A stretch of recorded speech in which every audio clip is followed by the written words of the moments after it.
বসিয়ে এসেছি।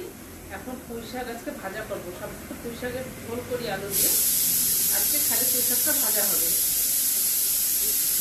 তো এখন পুঁই শাকটা আমি কেটে নেবো, কেটে তারপরে পুঁই শাকটা রান্না করবো, ভাজা করবো। দেখতে থাকো কেমন করে পুঁই শাকটা ভাজা করে চিপিয়ে ভিতরে দেই, খেতে ভীষণ ভালো হয়। আমি যেরকম করে ভাজা করবো, এই পুঁই শাক ভাজাটা ভীষণ ভালো লাগে খেতে। এখন এটা আমি এখন কেটে নেবো, একদম ছোট ছোট করে কুচি কুচি করে কাটতে হবে। পাতাগুলো ছাড়িয়ে নিই আগে।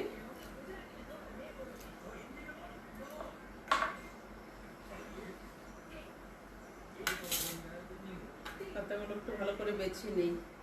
শাক পাতা তো একটু পোকা থাকতেই পারে, যত গরম হোক আর যা হোক, শাক পাতা একটু পোকা কখন কি কখন থাকে। এখন একটু ভালো করে বেছে নেবো, বেছে তারপরে শাকটা আমি একদম ছোট ছোট কুচি কুচি করে কেটে নেবো। মূলা শাক কাটার মতন তেমন করেই কেটে নেবো।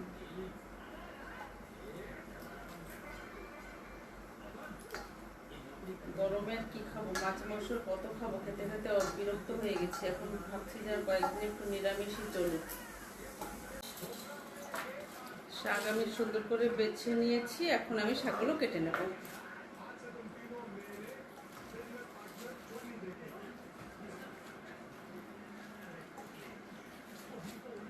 পুঁই শাকের তো সচরাচর আমরা ভাজা খাই না কেউ, সবসময় আমরা পুঁই শাকের ঝোলটাই খাই। আজকে পুঁই শাকটা ভাজা করবো।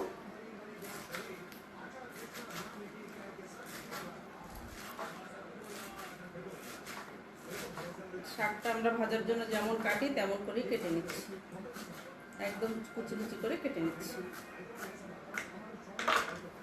দেখো কত কুচি কুচি করেছি।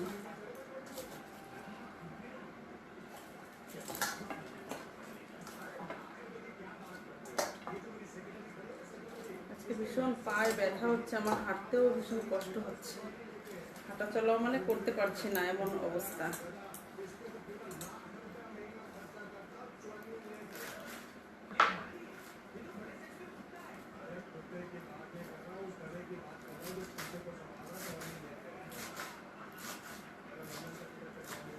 করেছি মুগের ডাল আর পটল ভাজা হয়ে গেছে দুটো। আজকে নিরামিষই হবে ঘরে সব কিছু, আজকে আমিষ কিছু করবো না। পটল ভাজা আর ডাল করেছি, আর হচ্ছে পুঁই শাকটা ভাজা করবো। আমিষ করা হয়, শাক সবজিগুলো যা আনা হয় সেগুলো ঘরে তারপর নষ্ট হয়, শুকায় যায়, শুকায় গেলে রান্না করলে আর তেমন কোনো কিছু ভালো লাগে না খেতে। শাক কাটা হয়ে গেছে, এখন এই যে ডাঁটাগুলো কেটে নেব।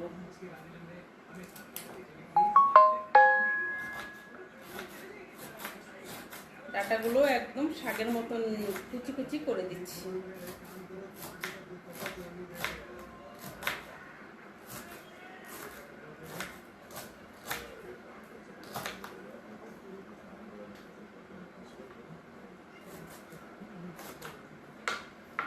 দেখো কেমন করে কেটেছি শাক, ডাঁটাগুলো কুচি কুচি করেছি একদম। শাক কেটে ধুয়ে নিয়ে এসেছি, দেখো কত সুন্দর করে কেটেছি, একদম জিরে জিরে করে ধোয়াধুয়ি করে নিয়ে এসেছি। এখন শাকটা ভাজা বসাবো। শাক ভাজাতে মেন হচ্ছে কাঁচা লঙ্কা, লবণ হলুদ তো দেবই, আর হচ্ছে আদা। এই পুঁই শাকে হচ্ছে আদা কুচিটা দিলে ভীষণ ভালো লাগে, আমি আদাটা কুচিয়ে নিচ্ছি।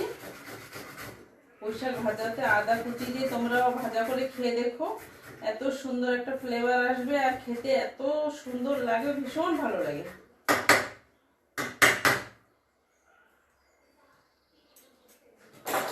এই যে আদা কুচি আর কাঁচা লঙ্কা নিয়েছি, এর মশলা হচ্ছে এই, আর কিছু না।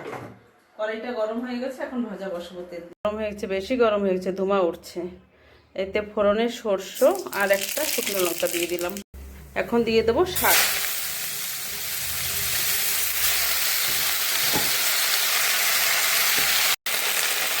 লবণ দিলাম আর হলুদ, আর এদিকে 5টা কাঁচা লঙ্কা আর এই যে আদা কুচি। লঙ্কা যে যেমন খাবে তেমনই দেবে, ঝাল বেশি খেলে তো বেশি দিতেই হবে।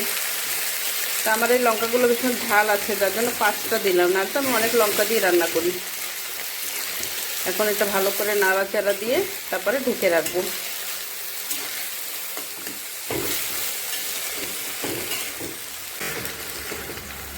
শাকের থেকে যা জল বেরোবে সেই জলে শাকটা সিদ্ধ হয়ে যাবে। এখন ঢাকা দিয়ে রেখে দিই। এদিকে পটল ভাজাটাও হয়ে গেছে। শাকটা একবার একটু নাড়া দিয়ে দেখি।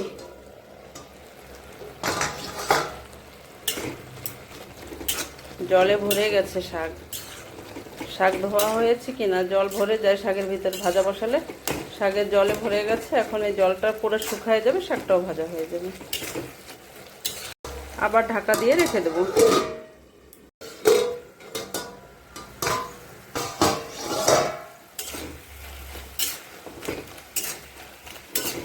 শাকটা সুন্দর সিদ্ধ হয়ে একদম গলে গেছে। আর একটু সময় ভাজা করলে শাক আমার রেডি হয়ে যাবে। আর একটু সময় ঢেকে দিয়ে রাখবো। ডাটাগুলো একটু টাইম লাগে তো সিদ্ধ হতে। সিদ্ধ হয়ে গেছে, তো জলটা শুকানোর জন্য একটু সময় থাক। আর একটু ঢেকে দিয়ে রেখে দেবো।